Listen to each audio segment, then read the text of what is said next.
बिस्मिल्लाहिर्रहमानिर्रहीम अस्सलाम वालेकुम। Welcome to all in my YouTube channel learn GK with Sona. Past paper से रिलेटेड जीके की जो प्रिपरेशन का सिलसिला हमने स्टार्ट किया था, जिसमें 30 एमसीक्यू डेली बेसिस पे अलॉन्ग विद देयर एक्सप्लेनेशन और रेलेवेंट क्वेश्चंस जो हमने स्टार्ट किया था, आज उसी सीरीज़ का लेक्चर नंबर 2 है। और ये रिसेंटली कंडक्टेड पेपर में से डिफरेंट एमसीक्यू लिए जा रहे हैं और होपफुली ये आपके जो भी कम्पिटिटिव एग्ज़ाम है उनके हवाले से बहुत इंपॉर्टेंट रहेंगे। तो स्टार्ट करते हैं आज का लेक्चर क्वेश्चन नंबर 1 से। First question is change in indirect में चेंज करना है। He said how clever I am, इस सेंटेंस को इनडायरेक्ट में कन्वर्ट करना है। तो इसका आंसर था Haris exclaimed he was very clever. अब इसमें दो चीज़ें आपने याद रखनी है कि एक तो ये एक्सक्लेमेटरी सेंटेंस है हाउ क्लेवर आई एम, तो इस वजह से एक्सक्लेम्ड वर्ड यूज़ होगा। दूसरा ये है कि ये सिंपल टेंस है, पास प्रेजेंट सिंपल में दिया गया हाउ क्लेवर आई एम, तो इसको जब कन्वर्ट करेंगे इनडायरेक्ट में तो ये पास सिंपल में कन्वर्ट हो जाएगा, ही वाज वेरी क्लेवर।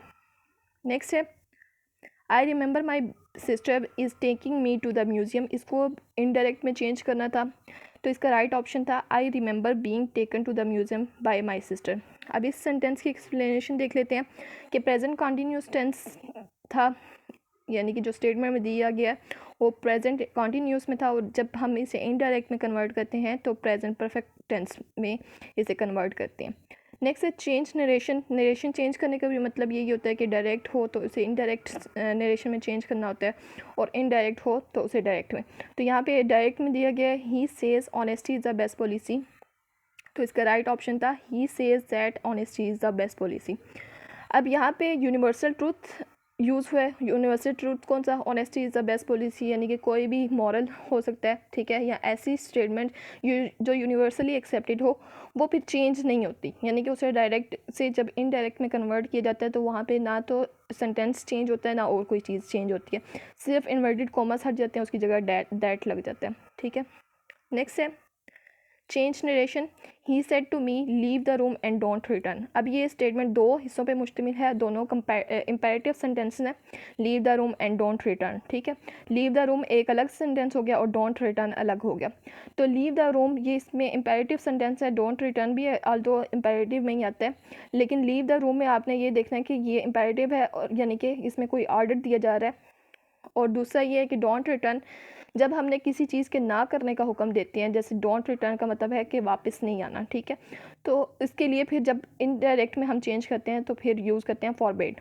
तो इसका आंसर राइट जो बनता था वो ये था, he ordered him to leave the room and forbade him to return. Next है question number 5 change narration he said to me will you help me. अब ये इंटेरोगेटिव सेंटेंस है, इसको कन्वर्ट करेंगे तो ही आस्क्ड, यानी कि क्वेश्चन वाला सेंटेंस है, इस वजह से he asked me whether I would help him. Will हमेशा चेंज हो जाता है इनडायरेक्ट बनाते हुए वुड में, ठीक है, बाकी इंटेरोगेटिव है, इंटेरोगेटिव का चेंज करते हुए वेदर का यूज़ कर देंगे, ठीक है। नेक्स्ट है train reached eight 9 o'clock। 9 o'clock पे पहुँचती है, यहाँ पे हमने एक प्रपोजिशन सूटेबल यूज़ करनी थी, तो यहाँ पे टाइम है, टाइम से पहले एट 9 o'clock, एट 8 o'clock इस तरीके से लिखा जाता है। नेक्स्ट है सिनोनिम ऑफ इनेन का सिनोनिम बनता था इडियट। एक्सप्लेनेशन में देख लेते हैं कि इनेन का मीनिंग क्या बनता है, फुलिश, स्टूपिड। अगर आप फुलिश और स्टूपिड को याद रखें कि इनेन का मीनिंग ये है तो तब भी ईजी हो जाएगा कि इडियट इसका सिनोनिम बनेगा। नेक्स्ट है सिनोनिम ऑफ एक्सियूड। एक्सियूड का मतलब है रिलीज, एमिट, डिस्चार्ज, बाहर निकलना, बह जाना, और तो इसका सिनोनिम बनता था ओज का भी मतलब होता है एमिट, डिस्चार्ज। नेक्स्ट है एनोलॉजी ऑफ कॉफ़ी बेवरेज। अब एनोलॉजी कहते हैं किसे कि दो चीज़ों के दरमियान रिलेशन हमने देखना होता है कि उनमें कौन सा रिलेशन एग्जिस्ट करता है, उसी की बेस पे हमने एमसीक्यू में भी उसी तरह का रिलेशन फाइंड आउट करना होता है। जैसे कि यहाँ पे दिया हुआ है कॉफ़ी जो कि कैटेगरी है बेवरेज की, यानी कि मशरूबात में से मशरूबात की ही कैटेगरी है, तो बर्गर इसका राइट जो ऑप्शन था बर्गर स्नैक्स, क्योंकि बर्गर कैटेगरी है स्नैक्स की। नेक्स्ट है एनोलॉजी ऑफ मिराज डेजर्ट। तो मिराज जो कि एक इवेंट है, इफेक्ट है जो डेजर्ट में होता है, तो इसकी एनोलॉजी बनती थी रेनबो स्काई, और रेनबो होती है स्काई में, मिराज डेजर्ट में होता है, रेनबो स्काई में होती है। मिराज कहते किसे, ये साइंस का एक फिनोमेना है। इसकी एग्जांपल इस तरीके से दी जाती है, जैसे बारिश होती है तो सड़क पे पानी जब होता है तो इसी तरह लग रहा होता है कि जैसे गाड़ी या कोई भी चीज़ सड़क के ऊपर भी जा रही है और सड़क के नीचे भी जा रही है। होता तो ऐसा नहीं है, लेकिन वो पानी की वजह से वो शेडो आपको नीचे भी नज़र आता है, तो इस चीज़ को मिराज कहते हैं। ठीक है, तो मिराज कहाँ पे इवेंट वकूफ़ पज़ीर होता है? डेजर्ट में होता है। आल्दो ये मुख्तलिफ तरह से सीन किए जा सकते हैं, लेकिन यहाँ पे जो एग्जांपल दी है वो मिराज की डेजर्ट में दी गई है, और रेनबो कहाँ पे होती है? स्काई में होती है। नेक्स्ट है send this parcel to my address, यानी कि यहाँ पे आपने प्रपोजिशन यूज़ करनी थी, send this parcel to my address. Next sentence completion है, इसमें 2 ब्लैंक्स को फिल करके सेंटेंस कंप्लीट करना था। They decided to buy the house because its location would allow them to work very easily. Next है choose correct sentence use करना था। The library lost all its book, ये books, ये इसका right sentence था। पे है she was sitting beside her mother. अब बिसाइड के यहाँ पे अक्सर मिस्टेक ही हो जाती है, क्योंकि ऑप्शन में दोनों थे, बिसाइड्स भी था और बिसाइड भी था। ठीक है, लेकिन अब हमने देखना है कि हमने बिसाइड या बिसाइड्स का यूज़ कहाँ पे करना है। तो एक्सप्लेनेशन में ये मैंने बताया हुआ है कि बिसाइड हम तब यूज़ करते हैं जब स्टेटमेंट में मीनिंग लेना हो क्लोज टू और नेक्स्ट टू। जैसे सेंटेंस में है she was sitting beside her mother, यानी कि नेक्स्ट टू या क्लोज टू बैठी है, इस वजह से हमने बिसाइड का वर्ड यूज़ किया। लेकिन अब देख लेते हैं कि बिसाइड्स का यूज़ हमने क्यों नहीं किया या इसका क्या मीनिंग होता है। तो बिसाइड का मीनिंग होता है, बिसाइड्स का मीनिंग होता है इन एडिशन टू या अपार्ट फ्रॉम, यानी कि कोई चीज़ मज़ीद किसी के साथ लगानी है। यानी कि लेट्स सपोज मैं कहती हूँ कि मेरे पास ये भी हुनर है और उसके बाद ये भी स्किल है, ठीक है, तो उस सूरत में बिसाइड्स का यूज़ करते हैं। या फिर इसके अलावा भी मेरे पास ये काम है, या ये इसके अलावा भी मैं ये काम कर सकती हूँ, ठीक है, तो उसके लिए फिर अपार्ट फ्रॉम या फिर इस तरह के मीनिंग अगर सेंटेंस में हो, सेंटेंस दे रहा हो, तो तब बिसाइड्स का वर्ड यूज़ करते हैं। ठीक है, नेक्स्ट है international day to end corporal punishment of child, यानी कि बच्चों को जो जिस्मानी सज़ा दी जाती है उसको एंड करने का इंटरनेशनल डे कब ऑब्ज़र्व किया जाता है? तो 30 अप्रैल को ऑब्ज़र्व किया जाता है। नेक्स्ट है member countries of Commonwealth, 54 member countries हैं इसके। कॉमनवेल्थ एक ऑर्गेनाइजेशन है जो ब्रिटिश से जिन ममालिक ने आज़ादी हासिल की है उन पे मुश्तमिल लोगों की ऑर्गेनाइजेशन है या कंट्रीज़ की ऑर्गेनाइजेशन है, जिसमें इंडिया, पाकिस्तान और जिन भी ममालिक ने ब्रिटेन से आज़ादी हासिल की है वो सारे कॉमनवेल्थ का मेंबर हैं। मज़ीद इसके बारे में जो क्वेश्चन पूछे जाते हैं कि कॉमनवेल्थ ऑफ नेशन इस पूरी ऑर्गेनाइजेशन का नाम है, और ये कब फाउंड हुई? 11 दिसंबर 1931 को। इसका हेड क्वार्टर कहाँ पे है? लंदन, यूके में। Head of Commonwealth of nation, तो इसकी हेड है क्वीन एलिजाबेथ II। नेक्स्ट है current managing director of IMF, international monetary fund, ये स्पेलिंग मिस्टेक हो गया, MONETARY। तो इंटरनेशनल मॉनेटरी फंड या IMF के जो करंट मैनेजिंग डायरेक्टर हैं वो क्रिस्टलिना जॉर्जिवा हैं। मज़ीद इसके बारे में जो क्वेश्चन पूछे जाते हैं या पूछे जा सकते हैं वो IMF की एब्रीवेशन भी है, इंटरनेशनल मॉनेटरी फंड। कब फाउंड हुआ? 1944 को। Bretton Woods and United State में ये दो ऑर्गेनाइजेशन है जो मॉनेटरी के से रिलेटेड यानी कि फाइनेंशियल मैटर से मुतल्लिक हैं, एक इंटरनेशनल मॉनेटरी फंड, एक वर्ल्ड बैंक। दोनों का फॉर्मेशन डेट भी सेम है, ठीक है, और कहाँ पे फाउंड हुए ये भी सेम है, और इनका हेड क्वार्टर भी सेम है, ठीक है। मेंबर कंट्रीज़ भी मिलते जुलते हैं। अब मैं बता देती हूँ यहाँ पे कि IMF 1944 को ब्रिटेन वुड्स US में बना, यानी कि यूनाइटेड स्टेट्स में बना। IMF का हेड क्वार्टर है वाशिंगटन DC, यूनाइटेड स्टेट्स में, और DC stand for District of Columbia. इसके अलावा इसका मेंबर कंट्रीज़ 190 है, जबकि वर्ल्ड बैंक के 189 है। तो मैंने बताया था कि थोड़ा सा डिफरेंस है इनमें। फिर managing director of IMF Kristalina Georgieva है, ये तो क्वेश्चन में भी था, लेकिन यहाँ पे आपने ये चीज़ याद रखनी है कि इनका ताल्लुक किस मुल्क से था? बल्गेरिया से। She is a Bulgarian. Next है UN organisation work for tourism promotion. तो टूरिज़म से मुतल्लिक जो UN की ऑर्गेनाइजेशन है वो है वर्ल्ड टूरिज़म ऑर्गेनाइजेशन। अब वर्ल्ड टूरिज़म ऑर्गेनाइजेशन को जब एब्रीवेशन में लिखा जाता है तो इसको UNWTO लिखा जाता है, जबकि WTO लिखा जाता है वर्ल्ड ट्रेड ऑर्गेनाइजेशन के लिए। UNWTO stand for United Nation World tourism Organisation. UNWTO बनी कब थी? 1 नवंबर 1975 को। इसका हेड क्वार्टर कहाँ पे? मद्रिद, स्पेन में। सेक्रेटरी जनरल कौन है UNWTO के? Zurab Pololikashvili. नेक्स्ट है UN security council president change according to, तो अल्फ़ाबेटिकल ऑर्डर के थ्रू ये चेंज होते हैं प्रेसिडेंट यूएन सिक्योरिटी काउंसिल के। यूएन सिक्योरिटी के प्रेसिडेंट हर मंथ को अल्फ़ाबेटिकल ऑर्डर के थ्रू चेंज होते हैं, यानी कि लेट्स सपोज ए से स्टार्ट होने वाले कंट्रीज़ का नंबर पहले आएगा, फिर बी से स्टार्ट होने वाले का, इस तरीके से होती है। ठीक है, एब्रीवेशन देख लेते हैं। तो UNSC stand for United nation security council. UNSC ये 6 प्रिंसिपल ऑर्गन्स जो कि यूएनओ के हैं उनमें से एक है। 6 प्रिंसिपल ऑर्गन कौन कौन से हैं?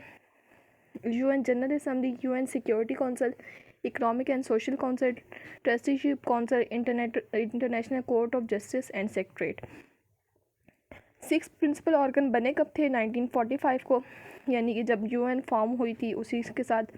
नेक्स्ट है यूएन सिक्योरिटी काउंसिल का हेडक्वार्टर कहाँ पे? न्यूयॉर्क में है। अब ये याद रखना है कि 6 प्रिंसिपल ऑर्गन में से 5 का हेडक्वार्टर न्यूयॉर्क में है, जबकि आईसीजे यानी कि इंटरनेशनल कोर्ट ऑफ जस्टिस का हेडक्वार्टर नीदरलैंड में है, हैग में। ठीक है, नेक्स्ट है 6 ऑफिशियल लैंग्वेजेस। ये अक्सर पेपर में आ जाती हैं कि कौन सी ऑफिशियल लैंग्वेज नहीं है, तो ये 6 को इसी तरतीब से आप याद रखेंगे तो आपके लिए बहुत आसान हो जाएगा।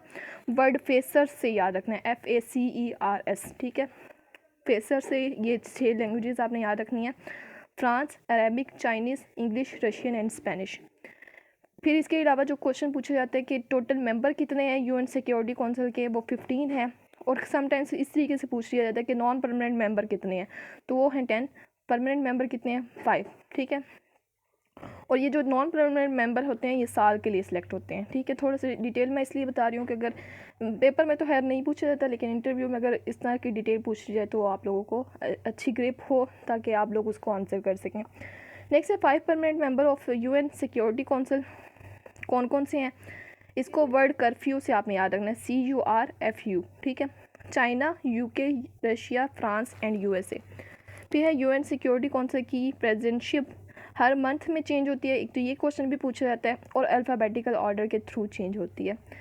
नेक्स्ट है organisation targeted to have no more than 3% of world population living on just $1.90 a day by 2030। तो ये वर्ल्ड बैंक ने कहा है। अभी इस स्टेटमेंट का मीनिंग देख लेते हैं कि कहा क्या है।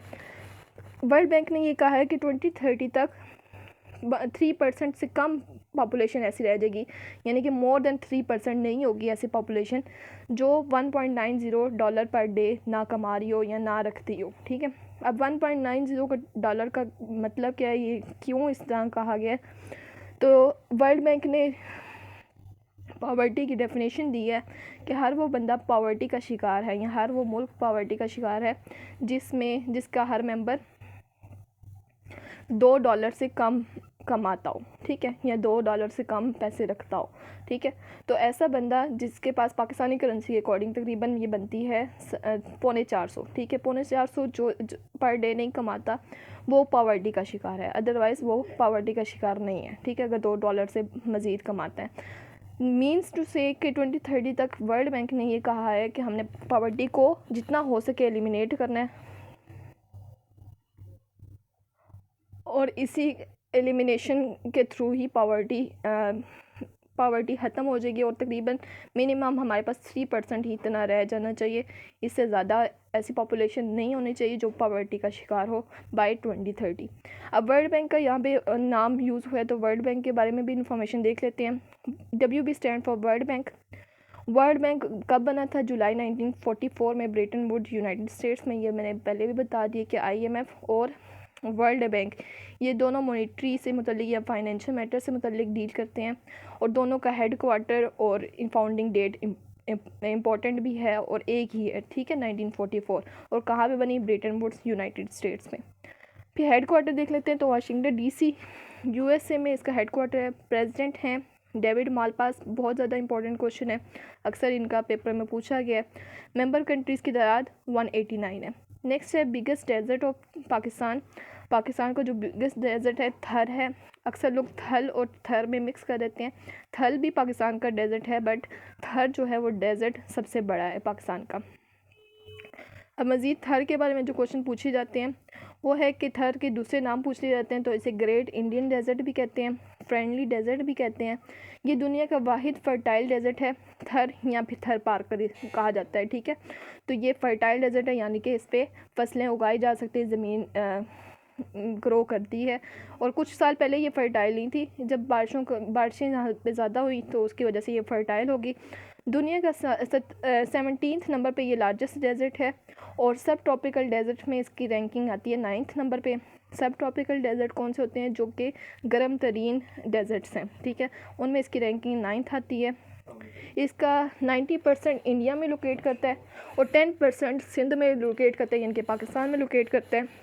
फिर है डेजर्ट के बारे में मज़ीद एक क्वेश्चन कि 5 टोटल डेजर्ट हैं पाकिस्तान के, उनमें से 4 गर्म तरीन हैं और 1 सर्द है, ठीक है, यानी कि 4 सब ट्रॉपिकल हैं या फिर हॉट डेजर्ट इन्हें कहा जाता है, और 1 है कोल्ड डेजर्ट। अब कौन कौन से हैं? थर जो कि सिंध में है, चोलिस्तान जो कि बहावलपुर पंजाब में है।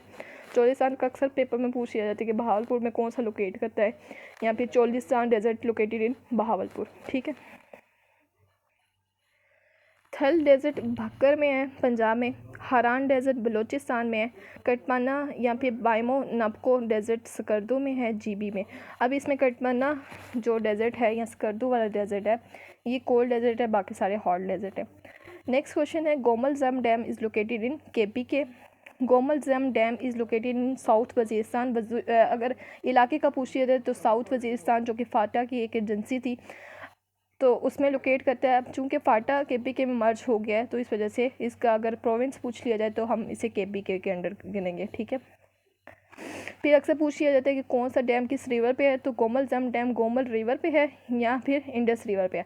अब ये मैंने इस तरीके से क्यों कहा है, क्योंकि कई दफ़ा ऑप्शन में गोमल रिवर दिया होता है तो उस सूरत में तो हम सिंपली मार्क कर देते हैं गोमल रिवर पे, लेकिन सम टाइम ऑप्शन में वो गोमल रिवर नहीं दिया होता तो उस सूरत में इंडस रिवर दिया होता है, ठीक है।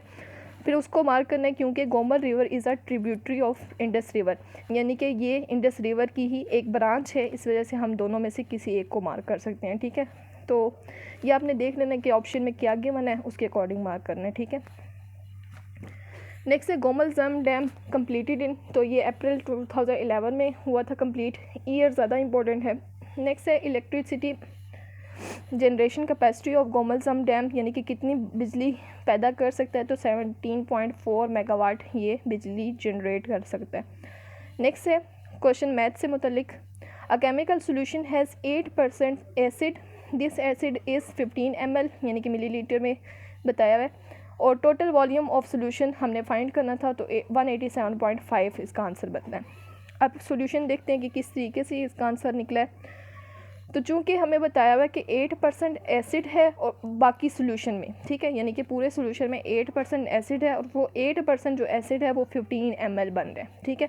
तो मैंने इसे प्रोमोशन मेथड के थ्रू हल किया। हाल तो ये इस तरह की क्वेश्चन आप डिफरेंट मेथड से कर सकते हैं, आपको जो मेथड ईजी लगे आप उसके अकॉर्डिंग कर लीजिएगा।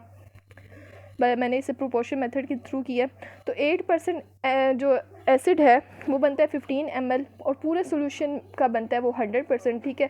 100% हमने फाइंड करना है कि कितना उसका वॉल्यूम बनेगा, तो वो x हमने लगा दिया, ठीक है। जो अननोन वैल्यू होती है उसे x से डिनोट करते हैं, कोई भी वेरिएबल आप यूज़ कर सकते हैं।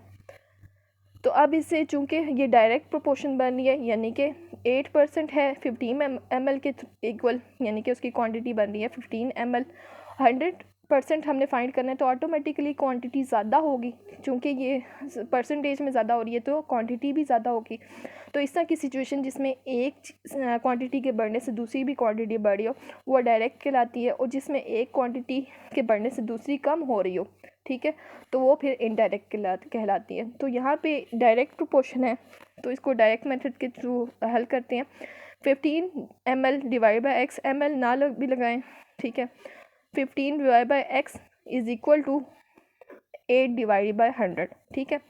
तो इस तरीके से हो जाएगा। फिर हमने इनको क्रॉस मल्टीप्लाई कर लेना है, 15 को मल्टीप्लाई कर लेना है 100 से, ठीक है, और 8 मल्टीप्लाई हो जाएगा x से, तो 8x is equal to 15 multiply 100। 15 multiply 100 किया तो 1500 बन जाता है, और हमने चूँकि x की वैल्यू फाइंड करनी है तो 8 को हम दूसरी साइड पे ले आएंगे तो वो डिवाइड हो जाएगा। यहाँ पे 8 मल्टीप्लाई हो रहा है x से, जब राइट साइड पे लेके आएंगे तो ये डिवाइड हो जाएगा। तो 1500 डिवाइड बाई 8 जब इसका आंसर निकालेंगे तो 187.5 आ जाएगा। तो यही हमारा आंसर है। नेक्स्ट है 42 women can do a piece of work in 18 days, यानी कि 42 ख़वातीन हैं जो काम करती हैं 18 डेज़ में। How many women be required to do the same work in 21 days, तो कितनी वुमेन की तादाद रिक्वायर होगी उसी काम को करने में 21 दिनों में। ठीक है, तो आंसर इसका बनता है 36। वो किस तरीके से बनता है इसका सोल्यूशन देखते हैं। तो नंबर ऑफ़ वुमेन 42 हमें दिया हुआ था, ठीक है, और डेज़ कितने हैं 18, ठीक है, यानी कि 42 वुमेन कितने दिनों में काम करती हैं 18 डेज़ में। अब उन्होंने डेज़ की तादाद बढ़ा दी है, ठीक है, 21 कर दी है। 21 डेज़ में कितनी वुमेन वही काम कर लेंगी। तो हमें चूँकि वुमेन की तादाद फाइंड आउट करनी है तो यहाँ पे उसको हम फ़र्ज़ कर लेते हैं, एक्स सपोज कर लेते हैं। तो अब चूँकि ये इनवर्स प्रोपोर्शन बन रही है कि एक चीज़ के बढ़ने से दूसरी चीज़ ऑटोमेटिकली कम होगी। इसको दोबारा मैं एक्सप्लेन कर देती हूँ कि 42 वुमेन है 18 डेज़ में काम करती हैं, ठीक है। अब डेज़ की तादाद बढ़ा दी गई है और काम तो उतना ही है, ठीक है। तो अब यकीनन हमें वुमेन की तादाद कम करनी पड़ेगी। तो इस तरह की सिचुएशन में जहाँ पे एक चीज़ बढ़ रही है और दूसरी चीज़ कम हो रही है तो वो होती है इन्वर्स, ठीक है। अब इन्वर्स को सॉल्व करने के लिए हम क्या करते हैं कि एक को हम इसी मेथड के थ्रू रखते हैं 42 डिवाइड बाई एक्स, ठीक है, और दूसरी की डायरेक्शन चेंज कर देते हैं, ठीक है। यहाँ पे 18/21 नहीं करेंगे क्योंकि ये डायरेक्ट नहीं है, ठीक है। इसको कर देंगे 21 डिवाइड बाई 18, ठीक है। अब फिर अगेन हमने क्रॉस मल्टीप्लाई करना है। क्रॉस मल्टीप्लाई करने से 21 एक्स से मल्टीप्लाई हो जाएगा और 42 18 से मल्टीप्लाई हो जाएगा, ठीक है। तो इस तरीके से मज़ीद सिंप्लीफाई करेंगे। 21 को राइट साइड पे ले आएंगे तो हो जाएगा 42 मल्टीप्लाई 18 डिवाइड बाई 21। 21 डायरेक्ट 42 से कट होता है तो 2 बच जाता है। 2 मल्टीप्लाई 18 इज इक्वल टू 36। तो यहाँ पे हमारा आंसर जो बनता है वो 36 बनता है। नेक्स्ट है चूज़ द करेक्ट सेंटेंस। तो ये सेंटेंस करेक्ट बनता था अ white and black dog is barking. ये इस तरह के क्वेश्चन अक्सर पेपर में दिए जाते हैं। तो यहाँ पे आपने जो मेन चीज़ याद रखनी है वो ये याद रखनी है कि जब एक ही चीज़ की दो करैक्टरिस्टिक बताई जा रही है, जैसे एक यहाँ पे बताया जा रहा है अ वाइट एंड ब्लैक डॉग, यानी कि यहाँ पे डॉग एक ही है जिसका कलर वाइट एंड ब्लैक है, ठीक है, इज़ बार्किंग। तो इसमें मेन चीज़ आपने क्या चीज़ याद रखनी है कि जब भी हमारे पास एक ही चीज़ की दो करैक्टरिस्टिक बताई जा रही हैं तो हमने आर्टिकल एक ही यूज़ करना है, ठीक है। यानी कि ऐसा नहीं करना अ white and a black dog, ठीक है, ऐसा नहीं करना क्योंकि करैक्टरिस्टिक एक ही की है, ठीक है। तो अ वाइट एंड ब्लैक डॉग और साथ ही चूँकि एक चीज़ है तो इस इज़ लगेगा, आर नहीं लगेगा, ठीक है। अ white and black dog is barking. Next है प्रोटॉन वाज डिस्कवर्ड बाय। तो प्रोटॉन को डिस्कवर किया था रदरफोर्ड ने। और मज़ीद देख लेते हैं न्यूट्रॉन और इलेक्ट्रॉन का भी पूछ लिया जाता है। ये तीनों एटम्स के सब ब्रांच आप कह सकते हैं या एटम्स के मज़ीद पार्टिकल हैं। Aldous atom can not be सब डिवाइडेड, लेकिन ये तीन इसके हिस्से हैं। अक्सर पेपर में पूछ लिए जाते हैं कि कौन सा किसने डिस्कवर किया था। तो प्रोटॉन डिस्कवर किया था रदरफोर्ड ने, न्यूट्रॉन डिस्कवर किया था जेम्स चैडविक ने, इलेक्ट्रॉन डिस्कवर किया था जे थॉमसन ने। अब थोड़ा सा इससे मुतालिक मज़ीद देख लेते हैं। प्रोटॉन जो है वो पॉजिटिव चार्ज रखता है, ठीक है, और ये इनसाइड न्यूक्लियस होता है, ठीक है। न्यूक्लियस में दो चीज़ें होती हैं, प्रोटॉन और न्यूट्रॉन। न्यूट्रॉन जो होता है वो न्यूट्रल होता है, यानी कि उस पर कोई चार्ज नहीं होता। अब इसको याद रखने की भी ट्रिक बताती हूँ। P for proton, P for positive, ठीक है, यानी कि प्रोटॉन का साइन होता है पॉजिटिव, ठीक है। अक्सर ये भी पूछा जाता है कि किसका चार्ज कौन सा है, तो वो इस लिहाज से मैंने आपको साथ साथ एक्सप्लेन कर रही हूँ। न्यूट्रॉन, चूँकि न्यूट्रॉन है तो न्यूट्रल वर्ड से रिलेट कर लेना। फिर तीसरी चीज़ है इलेक्ट्रॉन। इलेक्ट्रॉन के पास नेगेटिव चार्ज होता है। जब प्रोटॉन और न्यूट्रॉन को याद रख लेंगे तो ऑटोमेटिकली इलेक्ट्रॉन का चार्ज आपको याद रहेगा। नेक्स्ट है न्यूट्रल का मतलब यहाँ पे ये है कि कोई चार्ज नहीं है, ठीक है। समटाइम इस तरीके से भी पूछ लिया जाता है कि कौन सा पार्टिकल ऐसा है जिस पे चार्ज नहीं होता, तो वो न्यूट्रॉन पे नहीं होता। नेक्स्ट है bronze is an alloy of. तो ये कॉपर और टिन से मिलके बना है। अब अलॉय होता क्या है? Alloy is a combination of two और मोर एलिमेंट, यानी कि दो या दो से ज़्यादा एलिमेंट्स का कम्बिनेशन है जिसमें एक मेटल ही तैयार होती है, लेकिन ये मेटल को अलॉय कहा जाता है, ठीक है। तो इसकी मज़ीद एग्जांपल देख सकते हैं। Brass, wrought iron, sterling silver और स्टील, ये सारी एग्जांपल हैं अलॉय की। नेक्स्ट है ताइवान 1 मिशन ऑफ चाइना, ये किससे मुतल्लिक है? ये मार्स से मुतल्लिक है। अब यानी कि मार्स को इन्वेस्टिगेट करने के लिए, ये मार्स प्लैनेट की बात हो रही है, इसको इन्वेस्टिगेट करने के लिए चाइना ने जो मिशन भेजा था उसको ताइवान 1 कहते हैं। मज़ीद चाइना के बारे में जो क्वेश्चन पूछे जाते हैं, प्रेसिडेंट हैं इसके शी जिनपिंग, प्राइम मिनिस्टर इसके हैं ली कियांग, फॉरेन मिनिस्टर चाइना के हैं वैंग यी, करेंसी अक्सर इसकी पेपर में पूछी जाती है रेनमिंबी या युआन, कैपिटल इसका पूछा जाता है बीजिंग, अक्सर लोग इसे शंघाई से मिक्स कर देते हैं क्योंकि वो शंघाई कोऑपरेशन ऑर्गेनाइजेशन भी है SCO, बहुत फेमस है, तो वहाँ पे रिलेट कर देते हैं कि शायद इसका कैपिटल भी शंघाई है, बट इसका कैपिटल बीजिंग है। फिर है Chinese province and joining two Pakistan, paper में ये भी क्वेश्चन कई दफ़ा पूछा जा चुका है कि पाकिस्तान का वो चाइना का वो प्रोविंस जो पाकिस्तान से जॉइन होता है, मीट करता है, तो वो है सिंगयांग या जिंगयांग, इसे पढ़ा जाएगा। नेक्स्ट है port Qasim is near Karachi, Karachi में है, और अगर प्रोविंस पूछी जाए तो सिंध में है। पोर्ट कासिम, इसका नाम क्यों रखा गया कासिम? क्योंकि मोहम्मद बिन कासिम की वजह से इसका नाम पोर्ट कासिम रखा गया। कब कंप्लीट हुआ? 1973 में। और इसने ऑपरेशन कब स्टार्ट किया, यानी कि इसने वर्किंग कब स्टार्ट की? तो 1980 में इसने वर्किंग स्टार्ट की। नेक्स्ट क्वेश्चन है अकबर इन्फोर्स दीन इलाही इन, तो दीन इलाही को इन्फोर्स किया था अकबर ने 1582 में।